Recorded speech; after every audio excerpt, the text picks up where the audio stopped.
You stumbled upon finance and accounts. How do you get internships? How to actually earn? The biggest mistake is people. So the start of 2023 is a huge deal for a lot of you guys who are transitioning from your academic life, hopefully a professional career. And whether you are a commerce student and you stumbled upon finance and accounts, or you have somebody in your family who is in the finance field, and that's why you aspire for whatever reason to get into finance, or you simply chose finance because it sounds like a fancy easy way to get rich. It doesn't matter. One thing which is for sure is whether you study or not, you will need some form of exposure from the market. And when I say market, I don't mean the stock markets or something, I just mean the overall commercial world, right? Who ask me a lot of questions and seem very skeptical about earning internships. And I think in this video, let me break down A, how do you get internships? And B, how is it that it's going to really affect and change your life? So in this video, I'm going to talk to you guys about how to actually earn a finance internship and what are the points you should keep in mind when you're doing the same. So with that, let me get into it. First of all, the biggest mistake is people, when you overestimate yourself, this is unfortunately, the more common mistake. You believe that if you've studied a little bit or you understand a little bit of finance, you're a little ahead of the rest of the people around you, you directly think that you deserve to be hired by the top company and be paid top salary, even if you have no experience. Maybe your dad is in business, maybe your friends are working in large companies, so you feel, oh, that's just the way the world works, right? Sometimes you're fantasized over it based on shows you watched. So you feel, I've had people who have done zero in life, right? Academically, if you've studied in college, you're not somebody special. If you're studying anything in terms of maybe an MBA or a chartered accounting kind of a qualification, but you've not cleared it yet, right? You have not earned your value in the market. Studying is the easy thing compared to actually working and doing something to generate actual cash. That's a whole different ballgame. I've seen people who have done nothing rejecting offers from multinational companies, which I would have done anything to join that when I had started off. They're saying, oh, I don't want to work in a company which only pays me 15,000 a month.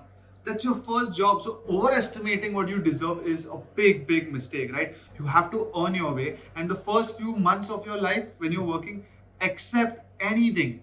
There are schools of thought where people say you should not do an underpaid internship and this and that. I don't agree. I feel when you've not done anything in life, go do a few things before you start demanding any form of return. That's when people overestimate. Underestimating is also not required, right?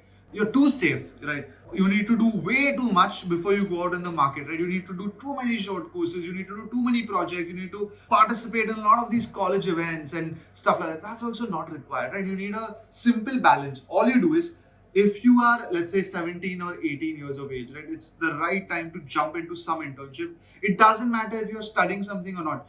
Ideally, you should also pick up something to study, because I have seen my entire career is based on how academic qualifications great launch in your career.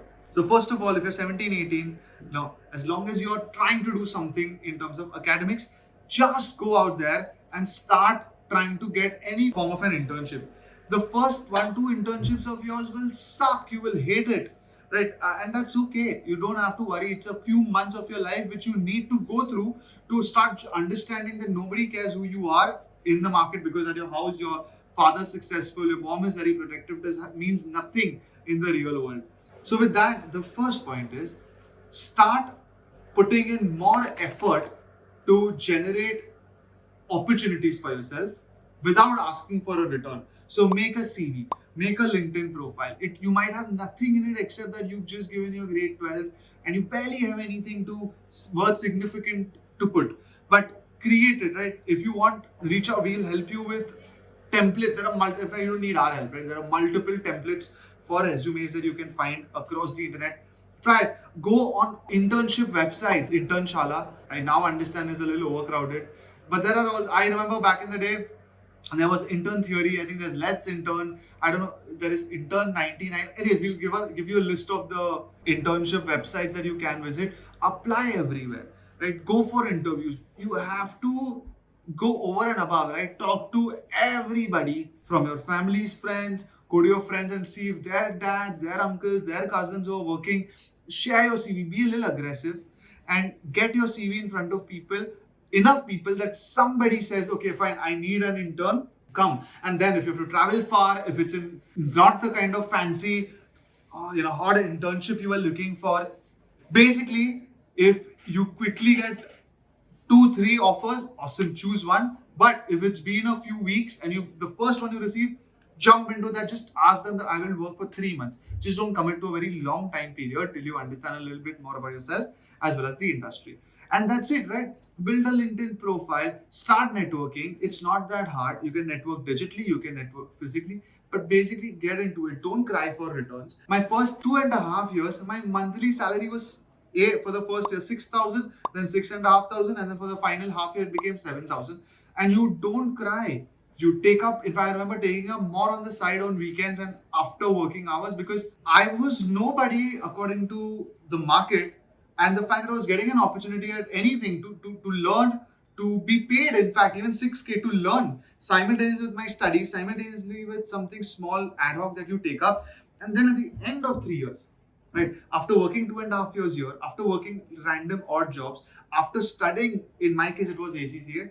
And that's when I entered into the real world, I had enough understanding of how the accounting and finance industry worked, at least in Bombay. I had my clarity of what I liked, what I disliked. And then when I secured a job in PwC, because I could match up to what a chartered accountant who would be able to otherwise take my place in PwC, what their experience was, I could, based on my ability to approach problems the way they asked me in the interviews. My background gave enough clarity that I touched upon all aspects of intern a little bit for taxation, and intern a little bit for auditing. I actually lectured a little bit. I'd even interned outside of the finance domain. I remember my first internship was in an event management company which went on for a long time.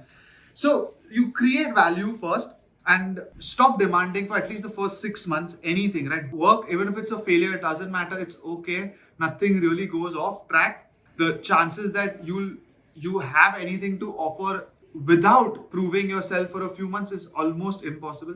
So with that, jump into the opportunity that the market has with our ability to earn internships digitally or physically. Please build your CV and LinkedIn profile.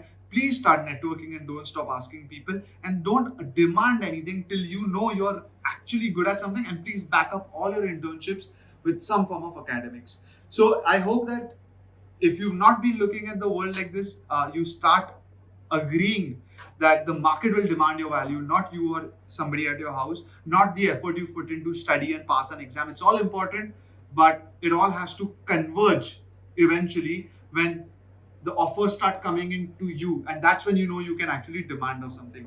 So if you don't want your 2023 to be like 2022, we made a bunch of videos for anybody, again, aspiring to do something in the field of finance and accounting, whether study or work. So please watch these videos, and hopefully at the end of 23, it'll be a more productive, a more progressive year for you professionally than the rest.